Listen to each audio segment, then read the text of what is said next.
ജീവിതം തുടങ്ങി വരുന്ന ഒരു 18 വയസ്സ് 19 വയസ്സ് പ്രായമുള്ള ഈ ചെറുപ്പക്കാര് കുട്ടികൾ അവരെ ഉമ്മക്ക് ബാപ്പയ്ക്ക് അവന്റെ ബാക്കിയുള്ളവർക്ക് എന്തുമാത്രം വലിയ പ്രതീക്ഷയാണ്. ആ പ്രതീക്ഷയിൽ അവിടെ വെച്ചുകൊണ്ട് അവൻ അവിടെ ഒരു ഭാഗം തളർന്ന് കിടപ്പിലായി പോകുന്ന രൂപത്തിലേക്ക് മാറിയതിന് ഒറ്റ കാരണമുള്ളത് അവന് മയക്കുമരുന്നിന് അഡിക്റ്റ് ആയിരുന്നു എന്നതാണ്.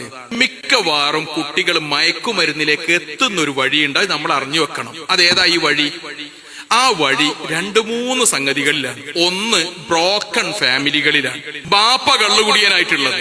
ഇങ്ങനൊക്കെ ഉള്ളിടത്താണ് മക്കള് വേഗം മയക്കുമരുന്നിലേക്കും അതുപോലെയുള്ള സംഗതികളിലേക്കൊക്കെ പോണത്. ഒന്നാമത്തെ കാര്യം ഇത് നമ്മൾ ഏത് സമയത്തും ശ്രദ്ധിക്കണം.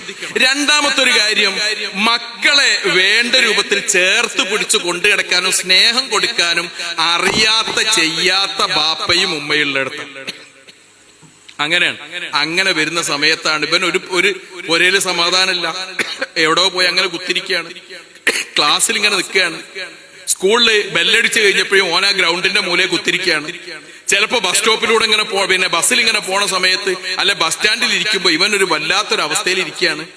അപ്പോഴാണ് മറ്റേ ചെങ്ങായി മെല്ലെ എന്നും നോക്കുകയാണ്. അവനെ നോക്കിയിട്ട് അടുത്ത് വന്നിട്ട്, എന്താണ് എന്റെ പ്രശ്നം? ജീവിതത്തിൽ ആദ്യമായിട്ടായിരിക്കും ഒരാൾ വന്ന് ചോദിക്കുന്നത്. അപ്പൊ ഓനോട് പറയാണ്, നിനക്കൊരു ധൈര്യം കിട്ടാൻ, നിനക്ക് സന്തോഷം ഉണ്ടാവാൻ ഞാൻ ചെറിയ സാധനം തരാം, നീ ഒന്ന് ഉപയോഗിച്ച് നോക്കിക്കോ, ഒരു പ്രശ്നവും ഇല്ല. മക്കൾ അതിൽ കുടുങ്ങാണ്, അതിൽ കുടുങ്ങല. ആദ്യത്തെ ഈ ചോദ്യത്തിൽ നിന്നാണ് അവരുടെ കൂട്ടുകെട്ടിൽ നിന്ന് മക്കളുടെ ജീവിതത്തിന്റെ ഒരു ജീവിത ചക്രം നമ്മൾ അറിയണം കേട്ടോ. ജനിച്ചത് മുതൽ 7 വയസ്സ് വരെയുള്ള സമയം ഉമ്മനെയും ബാപ്പനെയും കണ്ടുപഠിക്കുന്ന സമയമാണ്. 7 വയസ്സ് മുതൽ 15 വയസ്സ് വരെയുള്ള സമയം മക്കളുടെ ജീവിതത്തിൽ കൂട്ടുകാരെ കണ്ടും പരിസരത്ത് ബാക്കിയുള്ളത് കണ്ടും ഒക്കെ അവർ വളരുന്ന സമയമാണ്. അതാണ് ആ സമയം വരുന്നത്. അത് കഴിഞ്ഞാൽ പിന്നെ അവർ സ്വയം കുതറി മാറിയിട്ട് ഒരു വ്യക്തിയായി രൂപപ്പെടാൻ വേണ്ടിയിട്ട് ശ്രമിക്കുന്ന സമയമാണ്. ആ സമയത്ത് ഈ മക്കൾക്ക് നാട്ടിൽ അംഗീകാരമില്ല, ബാക്കിയുള്ളതിൽ എങ്ങനെയൊക്കെ വരികയെന്ന് വിചാരിക്കുക. എന്തായിരിക്കും സംഗതി? ആ പൊരുത്തം പറഞ്ഞു, എടാ എനിക്ക് അംഗീകാരം കിട്ടാൻ ആരും എന്നെ ബഹുമാനിക്കുന്നില്ല, എന്നാ എനിക്കൊരു പണി തരാം, എല്ലാരും എന്നെ ബഹുമാനിക്കും, എനിക്ക് നല്ല ധൈര്യം ഉണ്ടാകും, എല്ലാവരും വർത്താനം പറയാൻ പറ്റും, നിന്നെ ചൂഷണം ചെയ്ത ആളുകൾക്കെതിരെയൊക്കെ നിനക്ക് നീങ്ങാൻ പറ്റും എന്നാന്ന് പറഞ്ഞിട്ട് കൊടുക്കുമ്പോ ആ കുട്ടി വാങ്ങാണ്. വെറുതെ കൊടുക്കുക, നീ ഒന്ന് ഉപയോഗിച്ചു നോക്കുമെന്ന് പറയാണ്. ഒരിക്കലൊരു ഉമ്മ എന്റെ അടുത്ത് വന്നു. ആ ഉമ്മ എന്റെ അടുത്ത് വന്നിട്ട് പറഞ്ഞു, ഉസ്താദേ, എന്റെ മോന് അവന് ചെറിയ കുട്ടിയായിരുന്നപ്പം ബാപ്പ ഞങ്ങളെ ഉപേക്ഷിച്ച് പോയതാ. ബാപ്പനവൻ കണ്ടിട്ടില്ല, കണ്ട ഓർമ്മ അവനില്ല, കണ്ടിട്ടുണ്ട് കണ്ട ഓർമ്മയില്ല. ഞാൻ അവനെ പോറ്റി വളർത്തി ഈ വലിയ രൂപത്തിൽ പ്രതീക്ഷയിൽ ഉയർത്തിക്കൊണ്ടുവന്നു. അവന് 10ാം ക്ലാസ് നന്നായിട്ട് പാസ്സായി.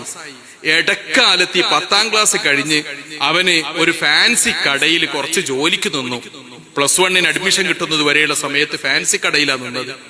ഓൻ ആദ്യമായിട്ട് 10,000-10,000 രൂപ ആ ഫാൻസി കടയിൽ നിന്ന് ശമ്പളം കിട്ടിയ അന്ന് ഓൻ എനിക്ക് സമ്മാനമൊക്കെ വാങ്ങിയിട്ട് പുരയിലേക്ക് വന്ന ദിവസം ഉണ്ടല്ലോ ഉസ്താദേ, എന്റെ ജീവിതത്തിലെ ഏറ്റവും വലിയ സന്തോഷത്തിന്റെ ദിവസം പെരുന്നാളായിരുന്നു അന്ന്. എന്റെ മോൻ അത്രമേൽ വലിയ സന്തോഷത്തിലാ വന്നത്. അവനിൽ വലിയ പ്രതീക്ഷ എനിക്കുണ്ടായിരുന്നു. കുറച്ച് കഴിഞ്ഞപ്പോ എന്റെ മോന് മെല്ലെ മാറാൻ തുടങ്ങി. ഓന് +1 പോയി തുടങ്ങിയതോടുകൂടി മാറ്റം വന്നു. ഓൻ പിന്നെ എന്നെ കണ്ടാ മിണ്ടാറില്ല. ഞാൻ ചോദിച്ചാ ചൂടാവാൻ തുടങ്ങി. ചിലപ്പോ ഓൻ എന്നെ അടിച്ചു ഉസ്താദേ. കുറെ കഴിഞ്ഞ് ഞാൻ അവന്റെ റൂം പരിശോധിച്ചു നോക്കിയ സമയത്ത് ആ റൂമില് അവന്റെ മേശയില് ബാക്കിയുള്ളിടത്തൊക്കെ കുറെ സാധനങ്ങൾ കണ്ടു. ഇപ്പൊ അവൻ പൊരേല് വരുന്നില്ല. 18 വയസ്സ് 19ാമത്തെ വയസ്സ് പ്രായ, പൊരേല് വരുന്നില്ല. പൊരേല് വന്നാലും ഓൻ വരരുത് എന്നപ്പ എന്റെ ആഗ്രഹമുള്ളത്, എന്റെ ദുആ അതാണ്. വന്നു കഴിഞ്ഞാൽ എന്നെ തല്ലും, എന്നെ കൊല്ലുമോ എന്ന് ഞാൻ പേടിക്കാണ് ഉസ്താദേ. എന്റെ കഴുത്തിൽ ആകെ ഉണ്ടായിരുന്ന മാല ഓൻ പൊട്ടിച്ചു കൊണ്ടുപോയി, ബാക്കിയുള്ളതൊക്കെ വാങ്ങിക്കൊണ്ടുപോയി. 10ാം ക്ലാസ് വരെ നന്നായിട്ട് പഠിച്ചു പോന്നിരുന്ന മോനെ ഈ ഉമ്മ ആ കുട്ടിക്ക് വേണ്ടി വേറെ കല്യാണമൊന്നും വേണ്ടാന്ന് പറഞ്ഞ് മാറ്റി വെച്ച് അങ്ങനെ ജീവിച്ച ഉമ്മ ഒരു കടയിൽ നിന്നൊരു 10,000 ഉറുപ്പിക ആദ്യമായിട്ട് കിട്ടിയപ്പം സന്തോഷത്തോടെ വാങ്ങിക്കൊണ്ടുവന്ന മോൻ, ഈ മോനാണ് ചുരുങ്ങിയ സമയം കൊണ്ട് ഈ മാറ്റം വരുന്നതെങ്കിൽ ആരാണ് ഈ മോനെ മാറ്റിയെടുത്തത്? അപ്പോഴാണ് പിന്നെ ആ കുട്ടി ഒരു കൗൺസിലിങ്ങിന് വിധേയമാക്കിയ സമയത്ത് ആ കുട്ടി പറയാണ്, എനിക്ക് നാട്ടിലൊരു വിലയില്ല, ഞാൻ ബാപ്പല്ലാത്തവനാ, വേറെ നിവൃത്തിയില്ലാത്തോനാ, പൈസ ഇല്ലാത്തോനാ. അങ്ങനെ വന്നപ്പോഴാണ് എന്നോട് ചില കൂട്ടുകാർ പറഞ്ഞു, എടാ എനിക്ക് അംഗീകാരം കിട്ടാനൊരു പണി തരാ എന്ന് പറഞ്ഞിട്ട് എന്നെ ഈ മയക്കുമരുന്നിന്റെ ലോകത്തേക്ക് കൊണ്ടുവന്നത്. അപ്പൊ ഞാൻ ചോദിച്ചു, നീ ഇത് ഉപയോഗിച്ചതിന് ശേഷം എനിക്ക് അംഗീകാരം കിട്ടാൻ തുടങ്ങിയോന്ന് ചോദിച്ചു. എനിക്ക് ഒരുപാട് സുഹൃത്തുക്കളെ കിട്ടി. ഞങ്ങളുടെ നാട്ടിലെ റൂം എടുത്തിട്ട് ആ റൂമിൽ ഇരുന്നിട്ട് നന്നായിട്ട് ആഘോഷിക്കാൻ തുടങ്ങി.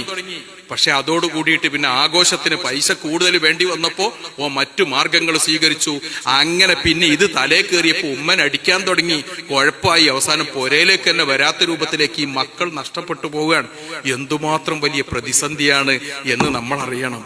ഇങ്ങനെ മക്കളുടെ ജീവിതം തന്നെ തകർന്നു പോകുന്ന, ഒരു സർജറി പോലും നടത്താൻ ഡോക്ടർമാർക്ക് കഴിയാതെ പ്രതിസന്ധികൾ വരുന്ന രൂപത്തിലേക്ക് കാര്യങ്ങൾ എത്തുക.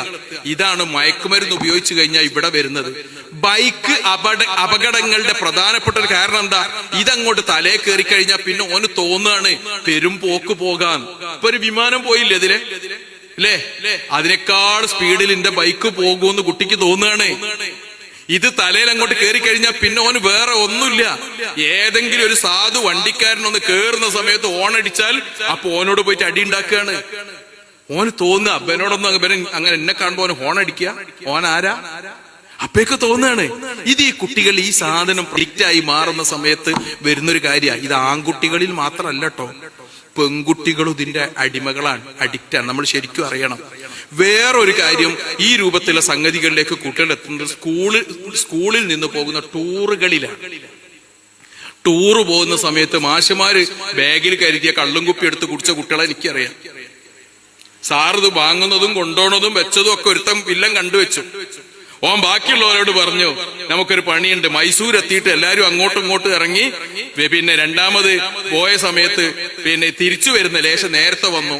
മാഷിന്റെ ബാഗിൽ നിന്ന് എടുത്തിട്ട് ഇവര് കുടിച്ചു. ജീവിതത്തിൽ ആദ്യമായിട്ട് കള്ളു കുടിക്കുന്നത് അന്നാണ്.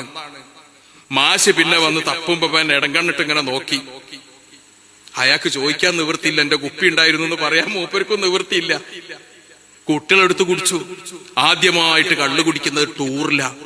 ടൂറ് പോണ സമയത്ത് അതിന് പൈസ കിട്ടിയില്ലെങ്കിൽ ഓലെ സഹായിക്കാൻ ഇവിടെ ആൾക്കാരുണ്ട്. ഒരു ചെറിയൊരു പൊതിയുണ്ട്, അതൊന്ന് പിന്നെ മൈസൂർ എത്തിച്ചു കൊടുത്താൽ മതി. മൈസൂരിൽ നിന്ന് ഇങ്ങോട്ട് പോരുമ്പോ ചിലപ്പോ എന്റെ കയ്യിൽ ഒരു ബാഗ് തരും കേട്ടോ, അത് നിങ്ങൾ ആ ബാഗിന്റെ കൂട്ടത്തിൽ വെച്ച് ഇങ്ങോട്ട് കൊണ്ടുവന്നാൽ മതി. അത് ഇവിടെ എത്തുമ്പോ ഒരാൾ വന്ന് വാങ്ങിക്കൊണ്ടുപോകും. നിനക്കും നിന്റെ കൂടെ ഒരു 4-5 ആളുകൾക്കും ടൂറ് പോകാനുള്ള പൈസ ആ ടീം ഓഫർ ചെയ്യും. ഈ പണിന്റെ പേര് കാരിയർന്നാ, മയക്കുമരുന്ന് കടത്തുന്ന പണിയായത്. ചുരുക്കത്തിൽ നമ്മുടെ നാട്ടിൽ ഇക്കാണുന്ന രൂപത്തിലൊക്കെ ഒരു ലോകമുണ്ട്. നമ്മൾ കാണുന്നതിനപ്പുറത്തുള്ള ഒരു മഹാലോകം നമ്മളെ മക്കളെ തകർക്കാൻ, നമ്മെ നശിപ്പിക്കാൻ വേണ്ടി ഉണ്ട് എന്ന കാര്യം നമ്മൾ അറിയുക എന്നതാണ് ഒന്നാമത്തെ ഇതിലേറ്റവും പ്രധാനപ്പെട്ട കാര്യം. അത് നമ്മളൊന്ന് അറിയാം. എന്നിട്ട് എന്ത് ചെയ്യാ? നേരത്തെ പറഞ്ഞ രൂപത്തിൽ മക്കളെ വിഷയങ്ങളിലൊക്കെ ബാപ്പയും ഉമ്മയൊക്കെ ഒന്ന് സ്നേഹത്തോടെ ഓലൊന്ന് ചേർത്ത് പിടിച്ച് നല്ല മട്ടത്തിന് കൊണ്ടുപോവുകയും എന്തെങ്കിലും മാറ്റം കാണുമ്പോ ആരെങ്കിലും ഒന്ന് പറഞ്ഞു തന്നാല് ഓലെ വിശ്വസിക്കുകയും ചെയ്യാം. 90% ബാപ്പയുടെയും ഉമ്മയുടെയും അനുഭവം എന്താന്ന് ചോദിച്ചാലേ, എന്റെ മോളെ പറ്റിയിട്ട് നിങ്ങളാരോ പറഞ്ഞെന്നാ ഞാൻ പറയുവേ ഓള് മുസഫിന്റെ നടുവിലെ കഷ്ണാണ്. ഒരു ബാപ്പയും സ്വീകരിക്കൂല, പറഞ്ഞോനെ തല്ലാൻ പോവും. മദ്രസയിൽ ഉസ്താദ് പറഞ്ഞു, ഒന്ന് നിങ്ങൾ നോക്കണേ, ഞാൻ ചെറിയ ചില കാര്യങ്ങളൊക്കെ കണ്ടിട്ടുണ്ട്. മൊയ്ലാര് പിന്നെ അടുത്ത മാസം പിരിച്ചുവിടും. മൊയ്ലാര് ചിലപ്പോ അടുത്ത മാസം പിരിച്ചുവിടും. അയാളിങ്ങനെ ഞങ്ങളെ ബാക്കിയുള്ള കാര്യത്തിലൊക്കെ ഇടപെടുന്നുണ്ട് എന്നാ പറയാ. ഒരാളും പറയുന്നത് വേറൊരാൾക്ക് ഇഷ്ടമല്ല മക്കളെ കാര്യത്തിൽ. അവസാനം എപ്പാ കുടുങ്ങുന്നത് നമ്മൾ പറ്റങ്ങോട്ട് അതിലങ്ങോട്ട് എത്തിപ്പെട്ട് തകർന്ന് തരിപ്പണാകുന്ന സമയത്താണ് നമ്മൾ അറിയാം. അതുകൊണ്ട് എന്റെ പ്രിയപ്പെട്ട ഉമ്മമാരോട് പറയാനുള്ളത്, പ്രിയപ്പെട്ട ബാപ്പമാരോട് പറയാനുള്ളത്, മക്കളെ കാര്യത്തിൽ നിങ്ങൾ ഇത്തിരി ഒന്നൊരു ജാഗ്രത കാണിക്കണം. നമ്മുടെ ശ്രദ്ധ ഉണ്ടാകണം. അവരൊന്ന് ചേർത്ത് പിടിക്കുകയും ഓലിൽ വരുന്ന മാറ്റങ്ങൾ ബാക്കിയുള്ളതൊക്കെ ഒന്ന് അറിയുകയൊക്കെ ചെയ്ത് അങ്ങനെ മുന്നോട്ട് പോയാൽ അൽഹംദുലില്ലാഹ് നല്ല മാറ്റം ഉണ്ടാകും. നമുക്കത് ഹറാമായ സംഗതിയാണ്. ഒരു മനുഷ്യന്റെ സ്വന്തം ശരീരത്തെയോ മറ്റുള്ളവർക്കോ ദ്രോഹമായി വരുന്ന ഒരു പണിയും പാടില്ല. അങ്ങനെ ഹറാമായ ഒരു കാര്യവും പാടില്ല. അത് പാടില്ലാത്ത സംഗതിയാണ്. ഇതാണ് നമ്മുടെ ഒന്നാമത്തെ പ്രശ്നം. രണ്ടാമത്തേത് കഞ്ചാവ് ഉപയോഗിക്കുന്നത്, മദ്യം ഉപയോഗിക്കുന്നത്, മയക്കുമരുന്നുകളുടെ ഉപയോഗങ്ങൾ ബാക്കിയുള്ളത്, അതൊക്കെ ഇസ്ലാം വിലക്കി എന്നത് മാത്രമല്ല നമ്മൾ ആരോഗ്യം തകർക്കുന്ന ഒരു സംഗതിയാണ്. ഒരുത്തൻ ആദ്യം കുറച്ച് ഉപയോഗിച്ചു, രണ്ടാം ഘട്ടം അതിനേക്കാൾ കുറക്കാൻ കഴിയുമോ? ഇല്ല എന്നാണ് അതിനെപ്പറ്റിയുള്ള വിദഗ്ധര് പറയുന്നത്. കൂട്ടി കൊണ്ടുവരും. എന്നാലേ ഓൻ അതിന്റെ വീര്യം കിട്ടുള്ളൂ. അപ്പൊ ഈ കാണുന്ന രൂപത്തിൽ ഇതൊക്കെ വരുമ്പോഴാണ് വലിയ നഷ്ടം ഉണ്ടാവുക. നമ്മളെ ഒരു ഫോട്ടോ പത്രത്തിൽ വരികയാണ്, തെറ്റായ ഒരു കാര്യത്തിലാ വരുന്നത്. ഒരാൺകുട്ടിയുടെ ഫോട്ടോ വന്നു, ഒരു പെൺകുട്ടിയുടെ ഫോട്ടോ വന്നു. അവന് മാനക്കേടാണ്, ഓന്റെ കുടുംബത്തിന് മാനക്കേടാണ്, നാട്ടുകാർക്കും മാനക്കേടാണ്. ഈ മാനക്കേട് ഇവിടെ അവസാനിക്കോ? ഇല്ല. അത് അതിനേക്കാൾ വലിയ രൂപത്തിൽ ആ ആഘാതം വേറൊരു സ്ഥലത്തെത്തും. അതേതാ? സയ്യിദുനാ മുഹമ്മദ് റസൂലുള്ളാഹി മുത്തുനബി സ്വല്ലല്ലാഹു അലൈഹി വസല്ലം തങ്ങൾക്ക് അത് ഇഷ്ടമല്ലാത്ത സംഗതിയാണ്. റസൂലുള്ളാഹി സ്വല്ലല്ലാഹു അലൈഹി വസല്ലം തങ്ങൾക്ക് നമ്മളെ കുറിച്ചുള്ള അഭിമാനം, ആ അഭിമാനത്തിൽ ഓട്ടം വരുന്ന സംഗതിയായി മാറും. അതുകൊണ്ട് നമ്മൾ ഇങ്ങനെയുള്ള കാര്യങ്ങളൊക്കെ നന്നായി ശ്രദ്ധിക്കണം. അള്ളാഹു നമ്മളൊക്കെ മക്കളെ നന്നാക്കി തരട്ടെ. അതുകൊണ്ട് നമ്മൾ നന്നായിട്ട് ഇതിന്റെ ബാക്കി കാര്യങ്ങളൊക്കെ ഒന്ന് ശ്രദ്ധിക്കണം. ഇത് മാത്രമാണ് എല്ലാരോടും പറയാനുള്ളത്. മക്കൾ ചിലപ്പോ എന്നോടൊരിക്കല് ഒരു ബാപ്പ പറഞ്ഞു, മോന് തീരെ പഠിക്കലില്ലായിരുന്നു, ഇപ്പൊ ഓനെ രാത്രി 2 മണിക്കൊക്കെ എണീച്ചു നോക്കിയാലും ഓന്റെ റൂമിൽ വെളിച്ചവും, ഓൻ പഠിക്കന്നെ. അപ്പൊ ഞാൻ ചോദിച്ചു, നിങ്ങൾ റൂം തുറന്നു നോക്കലുണ്ടോ? ഇല്ല, റൂം പൂട്ടിയിട്ടിട്ട് ഓൻ അതിൻ്റെ ഉള്ളിൽ നിന്ന് പഠിക്കുകയാണ്. എന്താ മക്കൾ ഈ 2 മണിക്കൊക്കെ പഠിക്കുന്നത്? ഓൻ പഠിക്കല്ല, ഓൻ ഒന്നിരിക്കൽ മൊബൈലിൽ വേറൊരു ലോകത്താ, അല്ലെങ്കിൽ വേറൊരു ലോകത്താ. മക്കള് പൈസ ഉണ്ടാക്കി കൊണ്ടുവരുന്നു എന്ന് വിചാരിച്ചും പരിധി വിട്ടവരെ ആ വഴിക്ക് വിടണ്ട. ഏടുന്നായി പൈസ കിട്ടുന്നത് നമ്മളൊന്നറിയണം, ഇതെങ്ങനെ ചെലവഴിക്കുന്നത് നമ്മളൊന്നറിയണം. ഈ രൂപത്തിലുള്ള കാര്യങ്ങളൊക്കെ നമ്മൾ അറിഞ്ഞു പോന്നാൽ നമ്മളെ മക്കൾ നാളേക്ക് നമുക്ക് ഉപകരിക്കും, ദുനിയാവിൽ നമുക്ക് ഉപകരിക്കും, ആഖിറത്തിൽ ഉപകരിക്കും. ആ കാണുന്ന രൂപത്തിൽ നമ്മളെ മക്കളെയൊക്കെ അള്ളാഹു മാറ്റി തരുമാറാവട്ടെ.